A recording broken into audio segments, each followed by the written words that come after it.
બિલકુલ, એટલે જયેશ રાદડિયાના જવાબ ઉપર આધાર રહેશે ને હવે પછીનો જે મુદ્દો છે ખૂબ જ અગત્યનો છે, કેમ કે સમય પૂરો થઈ રહ્યો છે, પણ આ મુદ્દા પર વાત કરવી પણ જરૂરી છે કે દર વખતે જ્યારે ચૂંટણી આવે દર વખતે એવું થાય કે કોઈને કોઈ જગ્યાએ કોંગ્રેસના ઉમેદવારો ફોર્મ પાછા ખેંચી લે અને ભાજપના જે ઉમેદવારો છે બિનહરીફ ત્યાં જીતી જાય.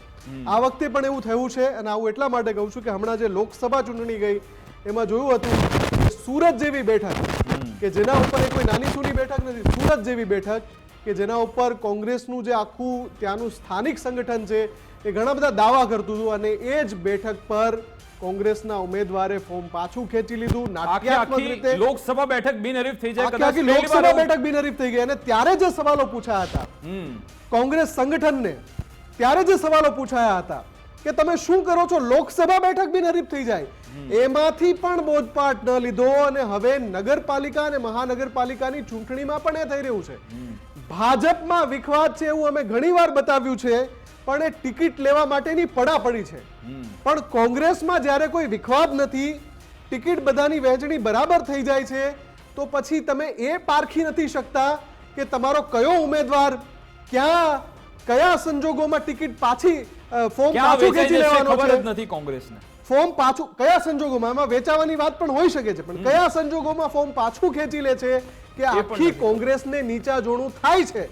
લોકસભાની ચૂંટણીથી લઈને અહીંયા સુધી પહોંચ્યા, હજુ પણ તમે એમાંથી બોધપાઠ ન લીધો. કોંગ્રેસ પછી એક વાત હું જોડી લઉં, કોંગ્રેસ જોડે સંગઠન જોડે કેવી રમત થઈ રહી છે. જૂનાગઢના જે કોંગ્રેસના ઉમેદવાર છે એમને પૂછવામાં આવ્યું કે ભાઈ તમે આ ફોર્મ પરત કેમ ખેંચ્યું. આમાં કોંગ્રેસ ભલે શામદામ દંડ ભેદની વાતો કરે છે, પરંતુ એ ઉમેદવાર એવું કહ્યું કે અમે બંને સામે એક જ સમાજના ઉમેદવાર હતા અને પછી અમે ચિઠ્ઠી ઉછાડી તો મારું નામ આવ્યું એટલે પછી મેં ફોર્મ પરત ખેંચ્યું છે.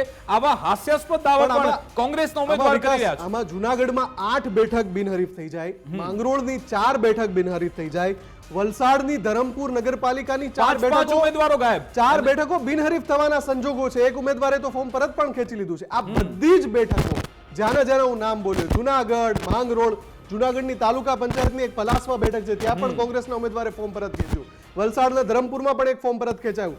આ બધી જ બેઠકો પર કોંગ્રેસના ઉમેદવારો ફોર્મ પરત ખેંચી લે છે અને પછી કોંગ્રેસ આરોપ કરે છે કે આ તો સામ દામ દંડ ભેદની નીતિ છે. પણ આ તો રાજનીતિ છે ભાઈ, સામ દામ દંડ ભેદ તો થવાના જ છે, પણ એવું મેનેજમેન્ટ કોંગ્રેસ શા માટે નથી કરી શકતી કે એનો કોઈ ઉમેદવાર એ જ વસ્તુનું પુનરાવર્તન ના કરે જે લોકસભામાં પણ થયું હતું અને હવે સ્થાનિક સ્વરાજમાં પણ થઈ રહ્યું છે.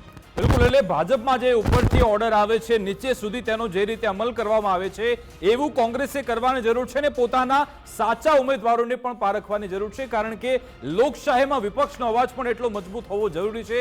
જો વિપક્ષ જતું રહેશે તો પછી આમાં તાનાશાહી આવી જશે, તે આપણા માટે સૌ કોઈ માટે હેલ્ધી નથી. અમારી વિશેષ રજૂઆત મુદ્દાની વાત અંતર્ગત બસ આટલું જ. આપ જોતા રહો ગુજરાત ફર્સ્ટ ન્યૂઝ. નમસ્કાર.